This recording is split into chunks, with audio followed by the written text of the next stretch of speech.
कहते हैं कि कमान से निकला तीर कभी वापस नहीं आता। लम्हों की गलतियां उम्र भर का रोग बन जाती हैं। मताहिर अनिका से मोहब्बत नहीं करता और उसे भी पता है कि अनिका ने उससे शादी उसके मकाम को देखकर की है।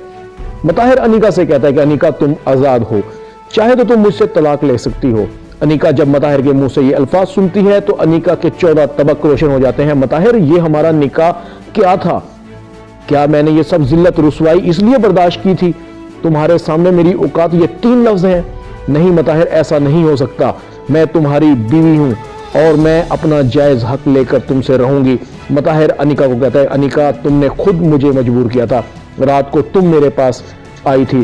तुम्हारी लालच और हिर्स ने तुम्हें इस मुकाम पर पहुंचाया है। याद करो उस दिन को भी जब तुमने मुझसे मंगनी तोड़ने का ऐलान किया था, जब मेरे पास एक मोटरसाइकिल थी। आज तुमने मुझसे शादी मेरा मुकाम, मेरा स्टैंडर्ड, मेरा आलीशान घर देखकर की है। तुमने मुझसे नहीं बल्कि मेरे स्टेटस से शादी की है। तुम मुझसे मोहब्बत नहीं करती, यही हकीकत है। जितनी जल्दी हो सके समझ लेना। मताहिर के ये अल्फाज अनिका पर बिजली बनकर गिरते हैं। अनिका को अपनी ऊंची आवाज भी किसी गहरे कुएं से निकलती हुई महसूस होती है जिसको सुनने वाला कोई ना हो। आज अनिका बिल्कुल बेबस थी। उसका बस नहीं चल रहा था कि मताहिर के साथ क्या करे। मताहिर, ये धोखा है, तुमने मेरे साथ धोखा किया है। मताहिर अनिका को कहता है कि धोखा मैंने नहीं बल्कि तुमने अपने साथ और सबके साथ किया है। मैंने तो तुम्हें सिर्फ सजा दी है। अनिका कहती है, तुम्हें मैं कहीं भी सुकून नहीं लेने दूंगी। याद रखना, मैं तुम्हें कभी भी माफ नहीं करूंगी। मताहिर फातिमा को कहता है कि चलो फातिमा मेरे साथ। फातिमा मताहिर को कहती है, लेकिन मताहिर फातिमा को कहता है कि मैंने जो कहा है वो तुमने सुना नहीं। मैं बाहर गाड़ी में बैठा हुआ हूं, तुम जल्दी से आ जाओ। अनिका का रो रो कर बुरा हाल हो जाता है, बल्कि उन्हीं लड़कियों की तरह जो अपने माँ बाप की इज्जत की परवाह किए बगैर जोश में गलत फैसले कर बैठती हैं और फिर रोना सारी उम्र का उनका रोग बन जाता है। ना तो ऐसी लड़कियों को घर कबूल करता है और ना ही मुआशरा। अनिका के पास अब पुछताने के अलावा कोई रास्ता नहीं। अनिका उमैर के पास जाती है। उमैर अपने कमरे में होता है। उमैर कहता है, कौन है, आ जाओ।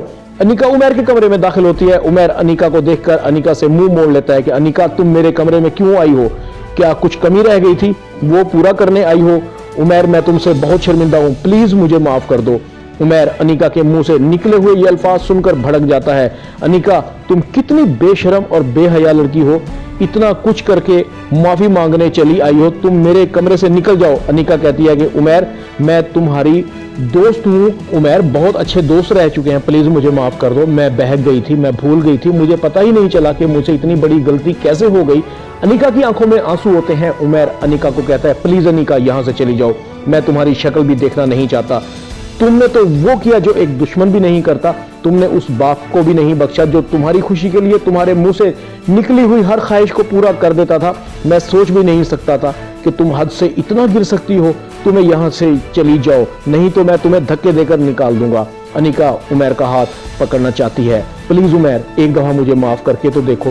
तुम जैसा कहोगे मैं वैसा करूंगी, जिस तरह तुम रखोगे मैं रह लूंगी। तुम जैसे कपड़े कहोगे मैं वैसे ही पहनूंगी। मैं तुम्हारी हर बात मानूंगी। हम एक बार फिर एक हो सकते हैं। उमैर प्लीज। उमैर कहता है कि अनिका, मैं कहता हूं कि तुम मेरे कमरे से निकल जाओ। मेरे पास ऐसी कोई गंदी टोकरी नहीं है जहां मैं तुम जैसी मक्कार और बेशरम लड़की को रख सकूं। मेरे दिल में अब तुम्हारे लिए कोई जगह नहीं है।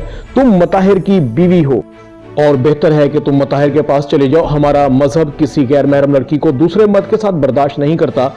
अनिका कुछ कहने की कोशिश करती है, अल्फाज खत्म हो जाते हैं। अनिका को एहसास होता है कि रिश्तों को बनाना आसान होता है, लेकिन इनको संभाल कर रखना कितना मुश्किल होता है। उमैर अनिका को बाजू से पकड़कर अपने कमरे से बाहर निकाल देता है। अनिका की औकात उमैर की जिंदगी में ऐसी हो गई हो जैसे इस्तेमाल शुदा कचरे को कूड़ेदान में डाल दिया गया हो। अनिका अपने कमरे में चली जाती है। अनिका का रो रो कर बुरा हाल हो जाता है। उसकी आंखें सोजिश का शिकार हो जाती है। अनिका की मां सुल्ताना कमरे में आती है। अनिका, अब पुछताने का कोई फायदा नहीं, अब तुम्हारा कुछ नहीं बन सकता।